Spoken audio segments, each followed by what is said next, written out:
даври 14 чемпионати Тоҷикистон оид ба футбол байни дастаҳои лигаи пешсаф футболбозони 16 солаи кишвар ба анҷом расид. Дар ин давр дастаи Душанбе Соро тими Душанбе 4 бо ҳисоби 8-1 мағлуб кард. Вохӯрии дастаҳои мактаби варзишии Бухтар ва мактаби маҳорати олии варзишии шаҳри Душанбе ва дидори тимҳои Душанбе 3 ва Хатлон 2 бо ҳисоби 1-1 мусовӣ ба анҷом расиданд. Мактаби варзишии Бухтар тими Паншерро бо ҳисоби 1-0 мағлуб кард.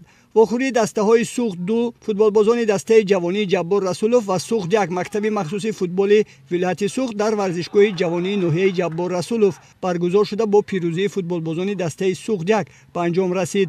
тӯбҳоро ба дарвозаи Суғд 2 Мансур Ҳотамов дар дақиқаҳои 24 ва 89 ва Шукур Бобоҷонов дар дақиқаи 48 ворид намуданд. бозингарони дастаи ҷавонӣ Самир Ҷабборов дар дақиқаи 60 ва Умад Алимҷонов дар дақиқаи 90 ба дарвозаи меҳмонон яктои тӯб заданд ва ин дидор бо пирӯзии футболбозони дастаи Суғд 1 дастпарварони мактаби махсуси футболи вилояти Суғд бо ҳисоби 3-2 ба анҷом расид. айни замон дастаи Суғд 1 бо 35 хол сарнишини ҷадвали лигаи пешсафи кишвар мебошад.